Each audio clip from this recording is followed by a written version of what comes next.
Another problem's here again, because you see the contagion creeping, and the virus is indeed spreading, and the memory of SARS planted in my brain still remains. We stand and fight the virus. We hear of theories how it grew, from snakes and bats became a flu, passing the sickness from man to man. Now it's growing, getting out of hand. It's a virus that has traveled near and far. Corona, we have to fight the virus. And in the latest news I saw, 10,000 people, maybe more. People falling sick with much coughing, people falling ill with much sneezing, people worried for their health and their one so dear, pneumonia. We keep the fight, the virus. Keep your hygiene always low. Hygiene will stop that virus grow. When you sneeze, cover with a tissue. Even coughing, just let me teach you. Wear a mask if you're sick, so that others won't get it too. We count on you to help to fight the virus. All right. Together we must overcome. Welcome back to Patriots. To beat this virus, fight at once. For a life We're having a little fun with the coronavirus here. It's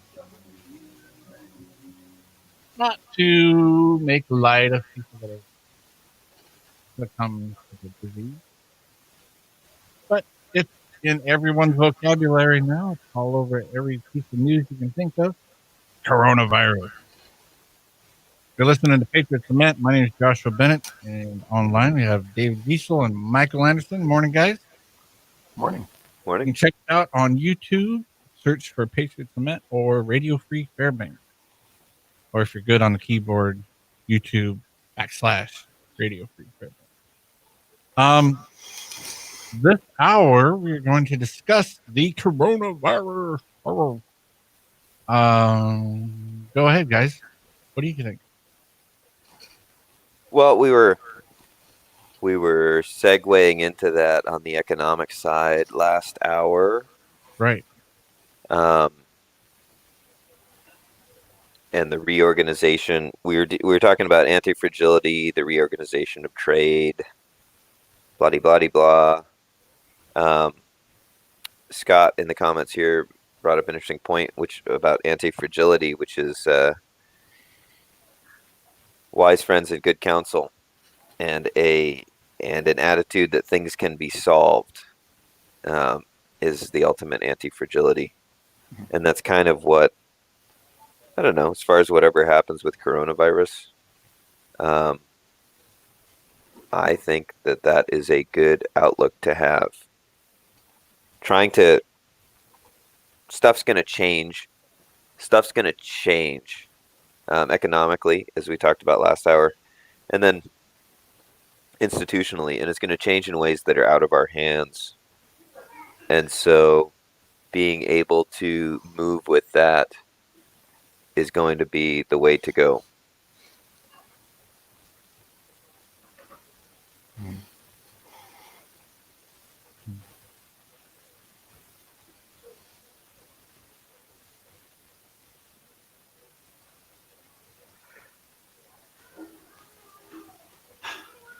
Sorry. Dead air is not good for radios, guys. We're letting the audience think. Yes. Stuff's not going to be stuff's going to change and things will be reordered. You were talking about Robert Wenzel saying that the economy is this interactions between people are moving. Oh, we could talk about with okay, one of our YouTube commenters, regular listeners, talking about doesn't this show the problem with not doing stuff domestically, doing stuff internationally? And I disagree with that point. But then she made another point, which was that too much reliance on a single political jurisdiction for goods is fragile. I totally agree with that point. So there's a way to look at, okay, like here's an issue that's arisen. Like there's a disease that may or may not be super bad. Nobody really knows. And it's basically shut down this entire jurisdiction. Kind of everything's ground to a halt. And then that has this huge impact in the economy. There's a couple different ways to handle that. One way to handle it is no one should trade with anyone else. It should be, all America. And another way to deal with that is let the companies that are suffering from this figure out how to reorganize their supply chains. Like they'll figure it out. You're going to make mistakes, and then you'll figure it out. You'll learn from them. You don't get to not make mistakes. And so, that the best possible outcome for coronavirus stuff is, there's going to be some mistakes. Let people figure it out. That will be a better outcome than if we try to take this. If the society that we're in tries to take this purity route, where we have to find the perfect solution, which is going to be complete records of everyone, complete lockdown, complete control of everything, because that's actually even more fragile. That's like the domestic economy. Let's make our economy so healthy it doesn't need trade. That's actually more fragile than trade, which has fragility as well. But it has mechanisms for fixing that too. Like one of your trading partners drops off the map, well, you find some other ones. So the same will, I think, apply for how coronavirus is handled inside the U.S. To the extent that people ask for solutions instead of find them themselves or within their communities, it'll be a lot worse. Mm-hmm. Well, you can see the examples of that with, say welfare, for example, food stamps. People who are, it's made people fragile. Oh, I have food stamps. I'll just go get those. I don't have to solve a problem. And whereas if they didn't have them, I'm sure they'd be out trying to find a solution to the lack of food, right? So yeah, you start calling upon some outside force to solve the problems. It makes you fragile, just as Dave was saying. And we can already see plenty of examples of that in our society, but it doesn't stop our society from going that direction. I wonder if some of that has to do with Americans, especially being so used to not having any disruptions in our lives, right? It's always smooth in America, always. Mm-hmm. We're at war with Iraq, Iran, or not Iran. We're at war with Iran, or pretty much Iraq, Afghanistan, Syria, Libya, on and on. How's the world, that? Yeah. None, not at all. Now, if you live over there, your house is getting bombed, your family's getting killed, your whole town's flattened. That's affecting you. Here, it doesn't affect us at all. So who cares about war? Yay. Let them fight it. We got to fight over there so we don't fight here. We never have a disruption in our lives. Even 9/11, George Bush. I just want everyone to act like nothing happened. Just keep going shopping. Keep the money spending. That's what we're used to. So you get a little bit of this thing. Well, the coronavirus, it's a disruptor. Mm-hmm. We're still seems like Americans' mentality is fragile. Oh my gosh, what are we gonna do? Well, 200 years ago, people got sick and died. Every family had an immediate family member that got sick and died. Mm-hmm. People had 15 kids and 3 lived. Mm-hmm. The average age was in the 30s. They talk, we look at founding fathers. Oh, look how smart they were. They're in their 20s. the way they wrote and everything, you'd think they were much older, but they're in their 20s. They were old because they lived into their 30s. Benjamin Franklin was like 68. He was a grandpa. He was like, man, how could you live that long? So we have become so used to having a long life with no interruptions, no disruption. Any little thing like this is the end of the world constantly. Well, yeah, you brought up Iraq, and you brought up Iraq, and I'm sure people there have gotten a bit used to having bombs dropped on them. That's unimaginable for Americans. But Americans panic at a few people dying in Seattle of coronavirus. I was listening to a podcast in Boston, and it's hit there in a few places. And one of the hosts actually was calling in from his home because the high school that one of his kids goes to, a teacher there got the coronavirus. So they basically shut down every kid's family. Every kid that went to the school, their family was quarantined, stay in their home. One person got sick. Now, on the other side of it, you can say, well, that might be the smartest thing to do. We don't know enough about this virus. It could go crazy and kill a lot of people. But we're just not used to disrupting us like that. Just like what, going back to the economic thing with trading, foreign trade and everything, are we too reliant on foreign trade? Well, just because we have a little bit of a disruption that we've never seen before doesn't mean that it can't fix itself. It will fix itself. Something will fix it. Well, if you remember, there was SARS, and then there was MERS after that, and they disappeared after a few months. You didn't hear about it again until coronavirus, because coronavirus supposedly has a SARS component to it, and you hear about that. But MERS had a 30% death rate in it, but that was not a very contagious disease, and only people catching it were people in hospitals. So they were already in bad health, most likely. And the people who are dying of coronavirus, it seems that they are ones who are already in bad health, in nursing homes or in hospitals already. But yeah, the disease comes and then it goes. You don't hear about it again. But are we going to end up with the national security effect out of this? And that's what's causing so much of it. So many of the problems that you see are caused by the national security effect. In China, people getting barricaded in their own houses and they can't get food. Is the virus really that bad? And like you say, we don't know. We don't have enough experience with it yet. So that part that you just said, Mike, is really great.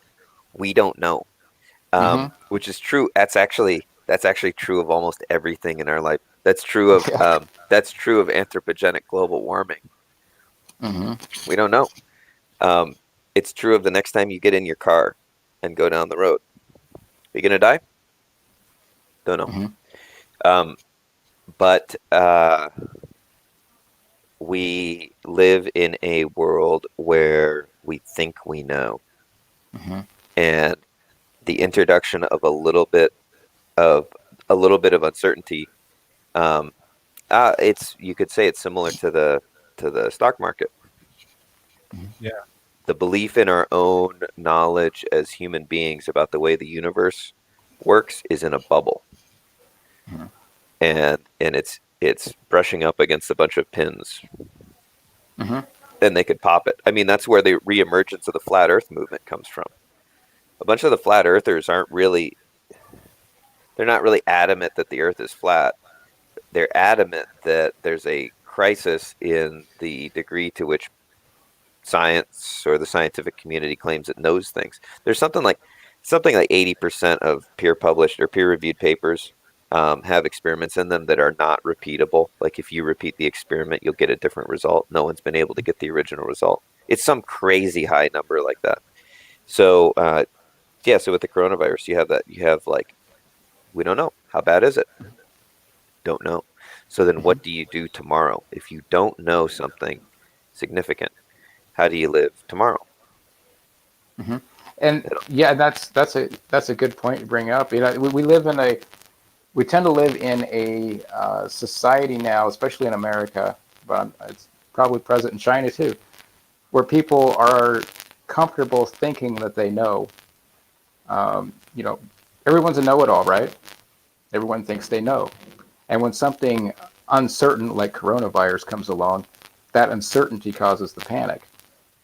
If we had the attitude that we just don't know things like we want to think that we know them, perhaps our reactions will be a little less panicked, and perhaps we won't have checkpoints on the road if that ever comes, or martial law, as people are talking about.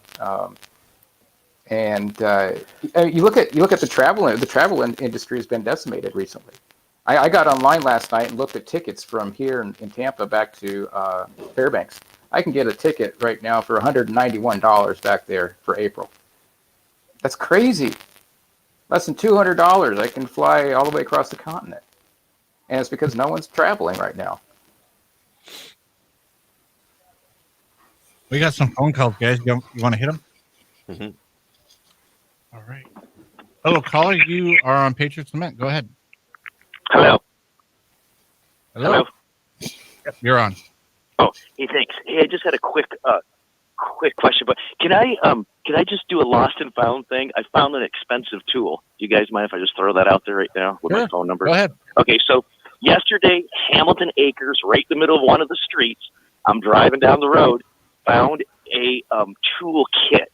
So anybody out there who has lost an expensive tool kit can call me at 750-6406. 750-6406. And I actually called around just to see what the price of the darn thing was, and it's actually between $5,000 and $6,000 they sell for. So some business or somebody lost a valuable tool. So, anyways, call 750-6406, and thank you guys. Yeah, somebody's not happy about that. Thank you. Yeah. Okay, take care, man. Thank you. Thanks for the call. Public service. No, Keep going here. that's Hello, cool. you're up next. Hello, this is Charles again. Yes, sir. Uh-huh.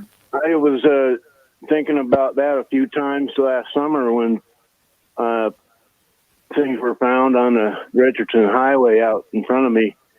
If people would leave their name or put their name or contact on things that they have, I'd be glad to make sure they get their things returned.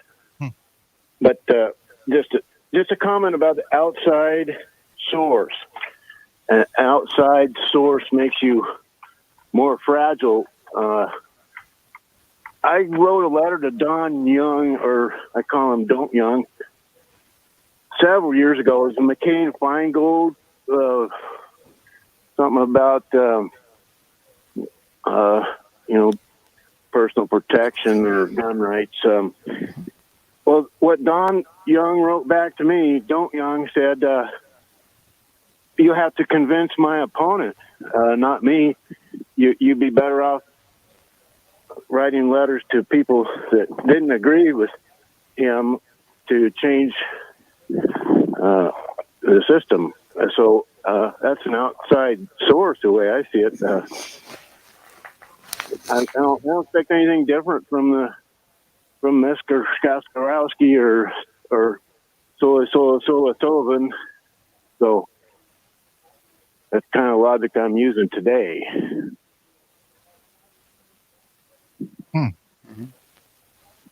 We have to convince people that don't agree with our senators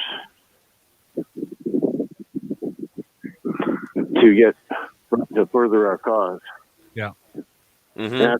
That doesn't sound right at all to me. I mean, I went to school and learned about the government. Spent a lot of time and effort to learn about the government, and it's counter to what I learned. Mm-hmm. Any comments?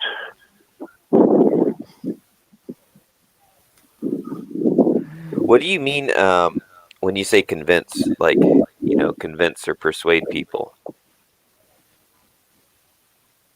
Huh. Influence friends or whatever. Yeah, that don't and by don't that don't agree with the senators or don't Young and these guys. Well, there are other senators that agree with us on this Jones Act that perhaps we could spend our effort communicating with them and actually like finding something in common with someone to is that okay? No, I got what you're saying. You're saying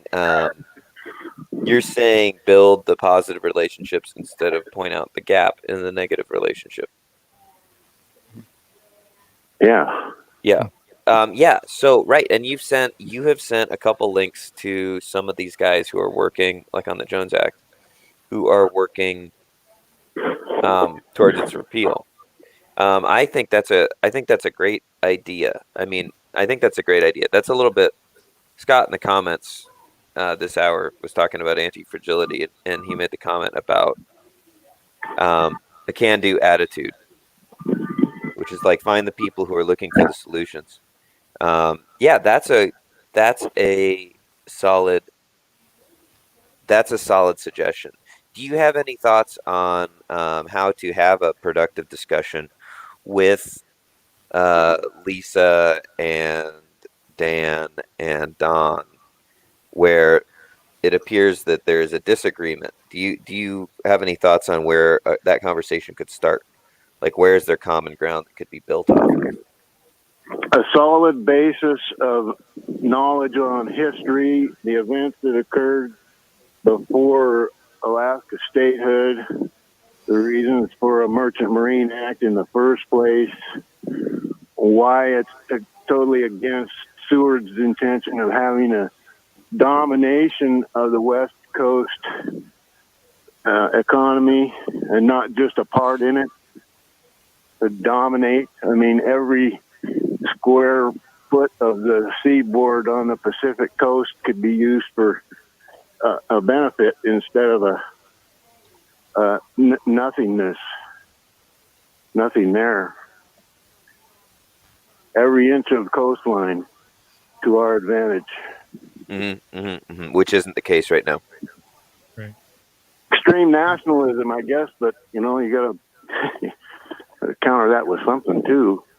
Yep. Yeah. Look Interesting. at the counterpart, the counterculture, what have you. Look at the opposite. If the opposite doesn't add up, you're not getting smarter. The opposition isn't correct itself. The main point of your argument is wrong. Yep. Okay, thank you. Great. Thanks, Charles. I think that leads us into a good spot to hit our bottom of the hour break, guys. This is Patriot Cement. We will be right back in about 3 minutes. The Fairbanks Tired Iron has raised over $100,000 for great local groups like the Scouts, the Food Bank, and many others. So please support these local businesses like All Transmission, the Rental Zone, Vertex Insulation, and the Riverboat Discovery. Other supporters include Compost, Tim Zesinger of Allstate, Denali Media, Fairbanks Kiwanis Club, the Odom Corporation, Ron Service, Sourdough Fuel, the Turtle Club, and the radio station. And thanks to the City of Fairbanks Bed Tax Grant Fund for helping support the Fairbanks Tired Iron March 7th behind Lowe's. Don't miss it. Cold Spot for Healthy Pets March Madness Pet Supply Sale starts this Friday. Many of your pets' favorite items will have special discounts from Friday, March 6th until Sunday, March 8th. Stop in and stock up on food, treats, and toys for your four-legged furry family members. Check our Facebook page for sale previews and updates. March Madness Pet Supply Sale, March 6th through March 8th at Cold Spot for Healthy Pets, Interior Alaska's largest pet supply store, 377 Helmricks Avenue, open 7 days a week. Locally owned and operated, independent rental on South Cushman. They do small engine repair, and they have the best shop rate in town and the fastest turnaround time. We all understand that the snowy months are here to stay, so bring in your winter equipment for service and repair. We're talking chainsaws, log splitters, snow blowers, and other equipment you'll be using over the next several months. Get a tune-up and get it running right. Hey, it has to run when you need it to run. Independent Rental, 2020 South Cushman. We're here to help. My name is Joe Nava. Let me tell you how to be safe with your gun. Rule number 1, always keep the gun pointed in a safe direction. That is, away from any person. Always. Rule number 2, always keep your finger off the trigger until you're ready to shoot. Always. Rule number 3, always keep the gun unloaded until you're ready to use it. Always. My role in life is to teach gun safety to everyone I can. Thank you.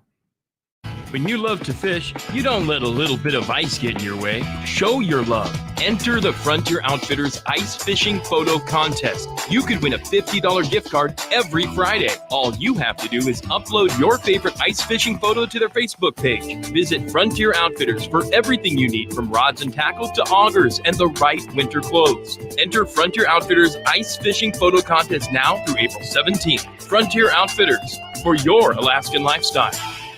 I'll see you later. Okay. So Dr. Pui is the best of the leukemia doctors at St. Jude. We very quickly found out how much he loves his patients. One of our first visits with Dr. Pui, he was kind of running through the protocol and naming off all the medications. And he said, but don't worry, you don't pay that. St. Jude pays that. Just to think, and what if they didn't? St. Jude Children's Research Hospital. Finding cures, saving children. Learn more at stjude.org.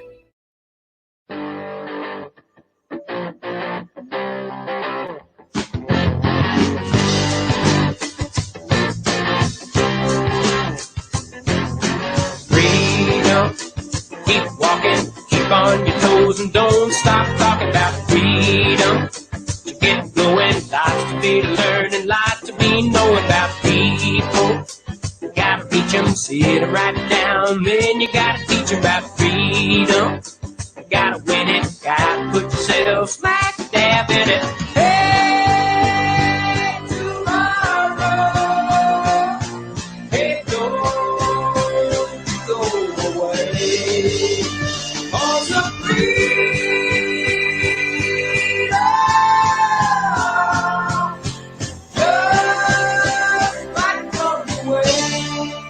All right, welcome back to Patriots Lament. Got another half hour to finish up here. Talking about the coronavirus this hour. Spreading a little mother freedom in with you always. All right, guys, let's jump back to the phone lines here. If you would like to join us, you can call at 907-458-8255. Well, caller, you're up next. How are you guys? Thanks for taking my call this morning. And I want to kind of just expand the field a little bit and make a listener challenge, actually. Appreciate the man that called in and talked about a food supply. And I like what the song said about freedom. I'd like to talk about both. And, right from the, most basic level, there's a question. I got a bunch of questions. And I really mean to challenge the listeners today. But what is the difference in the end between doing and being? And one of the thoughts that Christ said, regarding food is, man shall not live by bread alone, but by every word that proceeds from the mouth of God. Now, I realize there's a lot of listeners to this program, and they don't acknowledge God whatsoever. I'd like to show some of you listeners, particularly, the reality of God that you can see and measure for your own self, not like faulty scientific hypotheses that can't even be replicated in the lab or anything like that. And I offer a ledger in plan view. And I ask this question: which operating system are we functioning by?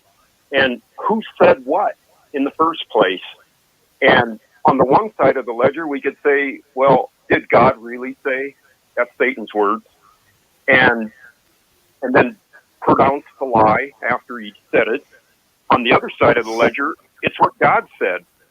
And in the day you eat of it, you will surely die. And so which side of the ledger are you on? And I'm going to give vital signs that you can know whether you are on one side of the ledger or the other, and what food you actually are eating, and from which tree you're eating it. Is it the tree of the knowledge of good and evil, or is it the tree of life? And, you know, one of the things that, you know, define reality for people is either that they can be like God and define their own reality, or that God defines reality. So we have either artificial constructs of your own making or God's universal laws. I think personally that this coronavirus is one of the most important opportunities that God has given us for a very long time. It's a shot over the bow to say to everybody, what are you depending on? What is your faith actually in? What do you really believe? What are you doing? And actually, more fundamentally, what is the fundamental aspect of your being? Where are your roots? And so on the one side, if we look at the operating system of self-rule, it's death. Whereas on the other side, it's life. It's a connection to God. And so I ask again, what tree are you feeding from? And I'd like to contrast that to show the difference. So don't tune me out yet. At least consider this thought. On the left side, we have, like as described by the book of Judges in chapter 17 and verse 6, where everyone did what was right in his own eyes. Does that make collisions between people, or does that actually build anything? On the other side of the ledger, we can look at John 15 and verses 3 through 5 with Christ speaking, "You are already clean because of the word which I have spoken to you. Abide in me, and I in you. As the branch cannot bear fruit of itself unless it abides in the vine, so neither can you unless you abide in me. I am the vine, and you are the branches. He who abides in me and I in him, he bears much fruit. For apart from me, you can do nothing." So in saying this, I don't mean to beat people up with the Bible, but it is God's book to me and to many others. And I'd like to show you the difference in reality. You can measure it yourself. And it's this. Here's the proof. What fruit and, what difference between the tree of knowledge and its fruit and the tree of life? And here I offer the difference. The fruit of the Spirit, which is listed in the Bible, is love, joy, peace, patience, kindness, goodness, gentleness, faithfulness, and self-control. Against such things there is no law. In saying this, you guys, the bottom line is, this is the internal heart condition of a person that's been born twice by God's Holy Spirit the second time around. And the natural man, you don't have to teach your kids how to lie, how to cheat, how to do anything wrong. It comes natural. That's what we're talking about on the other side of the ledger. And the whole point being that if we look at this fruit of the Spirit and knowing that against such things there is no law, on the other side of the ledger, with such things, there's no end to manufacturing laws, which is a lot of what this program talks about. There's no end to the need of making laws with unregenerated mankind. So what is my practice? How do I live? I may stumble, but what do I do most of the time? That is, do I rise above the bar and go and keep on going if I stumble? Do I never get above the bar, but on occasion I get above the bar, and guess what happens? I fall right back where my wagon ruts are and never get to live above the bar. So here's the vital signs that I offer you. And based on those that understand the good news that Christ died, he was buried, he was raised again, and he was the sacrifice for everything I did wrong. That's those that are born again. Okay, self-rule. Let's compare that inner life. The fruit of the Spirit, love. It's God-centered, sacrificing and serving oneself on the behalf of others. Where in contrast, self-rule is self-centered. It sacrifices others to serve oneself. Joy, the satisfaction from life, operating within, the release from one's burden of sin and propensity to use and harm others. We're released from that. Where the opposite of joy, it's the overall dissatisfaction of persons, unhappy at their very core. How about peace? What are the two sides of the ledger on that? And tell me if this is your operating system. In peace, we have the reconstructed spirit of a person by God's Spirit, and that realigns one's motives to the good of others, in contrast with the collision of pagan, baseless motives. Where on the other side of the ledger, opposite of peace, anxiousness, confusion. What's going on in the whole world right now over the virus? And the big virus, I've said in the past, it's sin. And the next one would be patience. Now, is this how you really live, confident and calm from God's meaning and purpose in your life and its events that happen in His timing? Are you long-suffering when you encounter the people on the road that don't know the fast lane from the slow lane?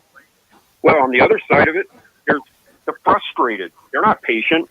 One's timing is off. They're testy. They're angry at the core and no concern about another situation. Who are you? Kindness. Blessing others with grace we've been blessed with. Whereas, in contrast, they're greedy. No room for others without one's own gain. Goodness, we're almost done. Goodwill toward others, concern for others, their needs, their problems, and reaching out to them.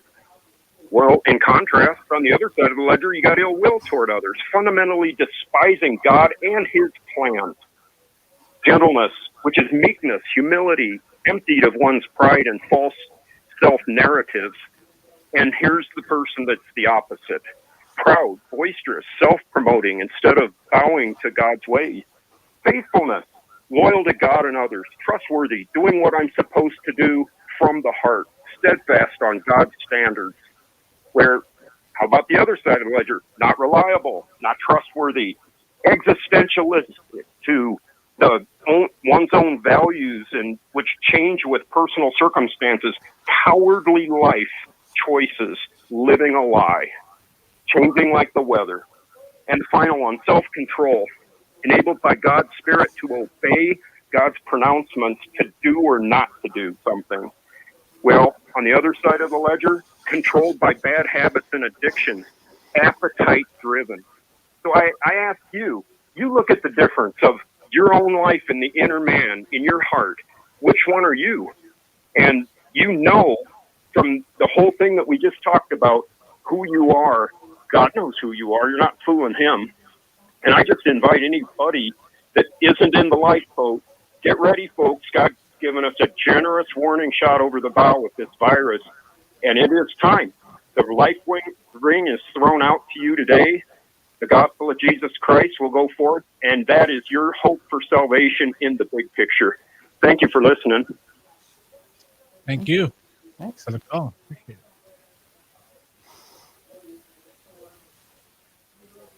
I have a quick comment about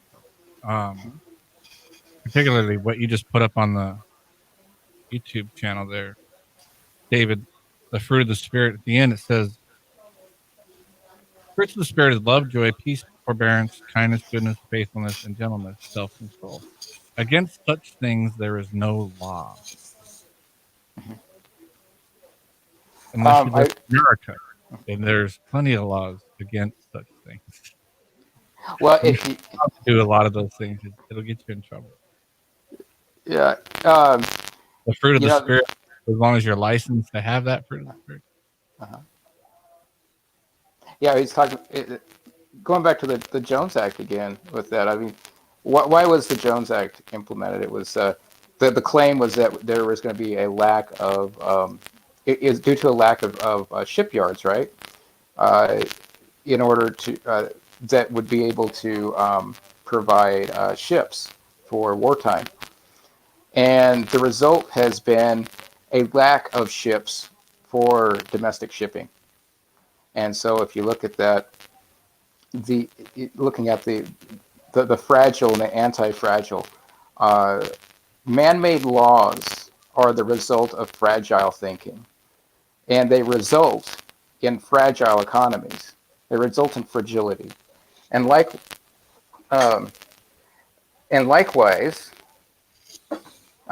is also talking about basically a person's integrity, trust, and all of that. A person who is trustworthy is going to be, or has the potential to be anti-fragile. Someone who is not trustworthy is going to be very fragile, because who are people going to deal with? Are they going to deal with the person who is not trustworthy? Or are they going to deal with the person who is trustworthy? And in a bad situation, an economic collapse, who are they going to want to do their dealings with? A trustworthy person, even in times of non-economic collapse. So your integrity is also a component of your anti-fragility. And that's what I was getting out of his call there at the end.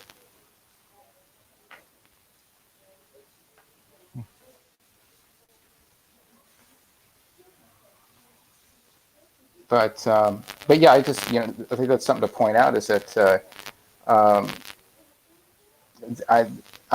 something to point out is that the man-made laws are both the result and the cause of fragility in our system.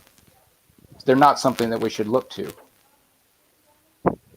Yeah, the self-rule versus God's rule point of that call was really good, and that's one of the areas where libertarianism falls down, and that's something that N.T. Wright has talked about, is that we live in a society that is an outgrowth of the Enlightenment, and the Enlightenment was the idea that men shouldn't rule over men. We should rule over ourselves as individuals. Well, that stops systemic oppression, but it still doesn't solve the problem of the fact that you don't know what to do. And I don't know what to do.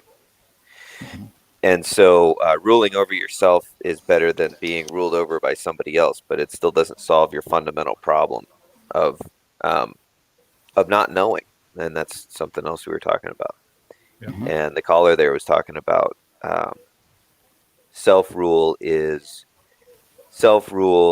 sort of necessitates convincing yourself that you know what to do, but you really don't. And that's where those who seek and find God they're out of that problem of having to know everything. And then that's where the fruit of the Spirit, Galatians 5:22-23, the fruit of the Spirit. So you can tell someone has let go of self-rule and has given control to God, gotten in the lifeboat, as the caller said, when they have love, joy, peace, forbearance, kindness, goodness, faithfulness, gentleness, and self-control. Those are the ways that those people will be, and it's a mirror. That's a mirror we all get to hold up and look into and see if we really are doing that. Are we in situations like this, like when there's uncertainty? Are we moving forward with arrogance? There's many ways to be arrogant in a situation like this. Or are we moving forward with, with gentleness and self-control, with various forms of humility, without reacting, right? So those are the ways that you see who's in the lifeboat, like the real lifeboat. Because we talked about this last week too. Nobody listening to this show is going to live forever. Everyone listening is going to die. And so, as the caller said, the coronavirus is a little it's a little preview of the inevitable. and maybe it ends up not being significant, maybe it does, but it brings up the conversation of our mortality and of the uncertainty, the real uncertainty we live in, and the real lack of control over the environment that we have. Mm-hmm. Yeah, and that's part of the anti-fragile mindset. Find the people with integrity around you. It's like I'm more anti-fragile with you and Josh and Nameless, who comes on the show every now and then, than I am without you, right? So that's part of my anti-fragile component. So, yeah. Good way to put it. Let's hit the phones, guys. Hello, caller. You are on the air. Go ahead. Yeah, I'm going to actually end up mirroring what David and Mike said. I was going to say it's always a good time to show love, show kindness, Maybe that's the ultimate anti-fragile component is love, right? Love of your neighbor. Yeah, I think it does. I think it does work towards anti-fragility because at a minimum, at least you always be able to respect yourself. Right. And not to sound like a sycophant, because I don't love that. But, I'd like to say, Josh, you are definitely an example of love. You always have been since the first day I met you. The way you so kind with callers and patient, long suffering. When I'm alone with my thoughts and I think about love, I do think about Joshua Bennett, and you are definitely an example. And I appreciate that. Not that David and Mike aren't, but I don't know. There's something about your spirit, brother. I appreciate you. Thanks. Thank you. All right, I'm gonna let you go before you cry. All right, I appreciate that too. All right, peace. Not that I ever have in my whole life, but it's always the first. I wonder if being anti-fragile has something to do with first admitting that you are fragile, understanding your weakness. Because if you think that you're a rock that can't be, nothing can happen to you, you're the island. A rock feels no pain, an island never cries, right? I wonder, understanding that you are very fragile, that you don't control everything, is the step in the road to being anti-fragile. Because if you don't understand that you aren't, you're not going to do like what you said, Mike, surrounding yourself with people that make you stronger. If you don't admit that, you're not going, I don't have to worry about coronavirus or anything. That's arrogance too. Mm-hmm. You don't have to worry about anything. You're just impenetrable. I don't know. We do have some more phone calls here, though, so let's hit them. Hello, caller, you're up next. Hello. Hello, Leslie. Yeah. If you eat things to make your body alkaline instead of acid, then the toxins and poisons can't grow in you. So that's about how to cleanse your body and make it alkaline so that nothing bad grows in there. Just good stuff. All right. That'll help you with the corona stuff. All right. And thank you. And I appreciate your show. Thanks, Leslie. We appreciate you. Thank you. All right. Bye for now. Bye.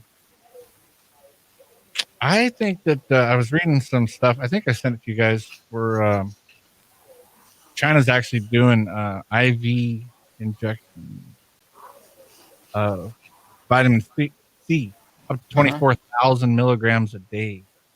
I thought that was pretty interesting. And I've read, and it wasn't necessarily about this particular virus, but most respiratory illnesses, that just an additional, or making sure you hit 200 milligrams a day, you get 80% more, your immune system's like 80% more efficient or something. It was really odd. But my mom, she had cancer, and she was doing those vitamin C injections, and they actually work. There are natural things to fight natural things. But let's get back to the phones here. Hello, caller. You are up next. Thanks for holding. This is Randy. Hi, Randy. How the heck are you doing, man? Good. I had a question. Maybe it's a dumb question about the Jones Act. But first, to answer that one of the previous callers, what tree do you eat from? I eat from the apple tree. I know he meant it metaphorically, but I do eat from the apple tree because I like to eat apples. And agree with the previous caller that maybe the first line of defense is eating, and what you said too. First line of defense is eating good. Maybe some garlic too might help. I don't know, but I think that's good somehow. But anyway, my question on the Jones Act. Now, these tour companies like Princess and Holland America, are they American companies? Wow. What I was wondering is, now some of their ships are like built in Norway or someplace, but they kind of go from port to port. Is that okay? I mean, well, passengers are probably exempt. Just the passenger ship, I imagine. The Jones Act applies to cabotage or to freight. There is I can't remember what the name of the law is now. It's sometimes called the Jones Act for passengers, which applies to cruise ships, but it's a separate law. I see. Okay. In other words, would it be a compromise? Let's say that an American company could buy a foreign ship to haul cargo, but it had an American flag flying from it, American crew or whatever.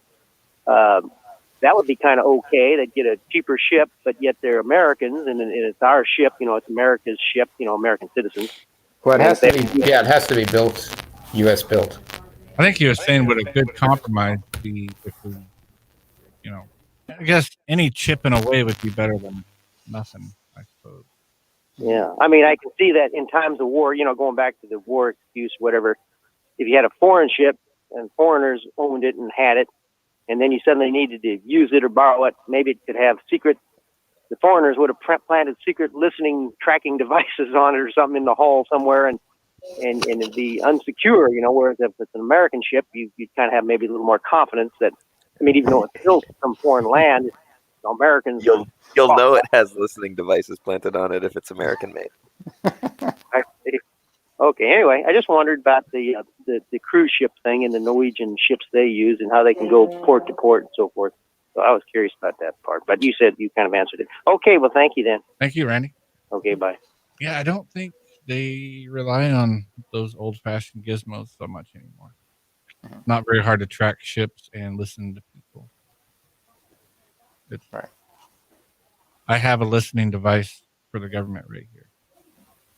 A cell phone with little girls on the front. That's a listening device.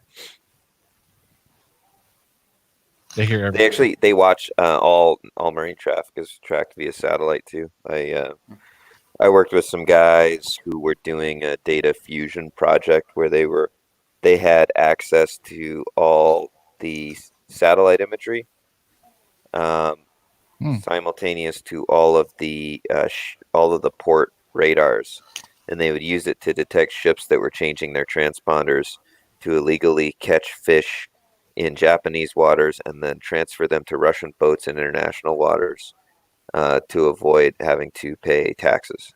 And they had them tracked 6 ways from Sunday already. There were no listening devices required. You could just do it with satellites and radar. Right. But anyway, yeah, so that is the point Randy brings up is one of the points Colin sent us in the email. One of the guys, who was he with? It wasn't the tote guy. It was another guy. Oh, Crowley.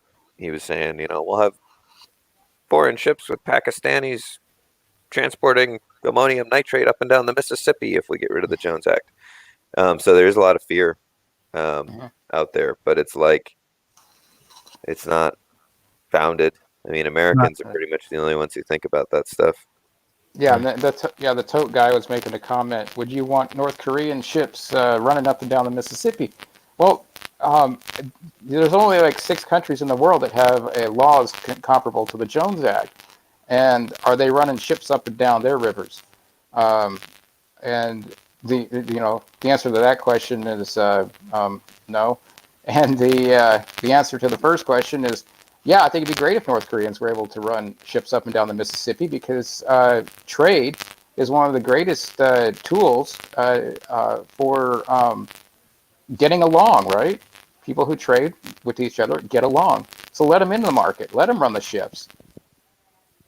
Wouldn't have to worry about all these claims of potential war anymore. Yeah. Yeah, I think it'd be a great thing if they did.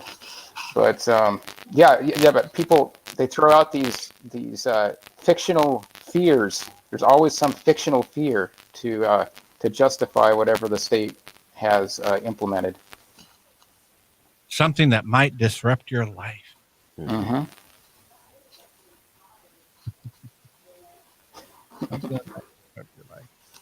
Well, we kind of fell away from the virus talk, but that's all right. We're always open to talking about everything, but we'll see. I think we're still in the infancy stage, I'd say. Do you guys agree with that? With the virus? Yeah. That's their projection. Yeah, the projections I've seen is by April it could be 5,000 or 6,000 active 5,000 or 6,000 cases, and then 1.7 million in June. I mean, information-wise, we're pretty. We just don't know. Yeah. All right. Well, Infancy that stage. does it. Wow. Just hooked up and getting ready to go. So thanks for joining us, folks. We'll be back next week, hopefully, as long as we're not all quarantined to our homes. This is Patriots Lament. Have a good week. Health Talk Radio, brought to you by the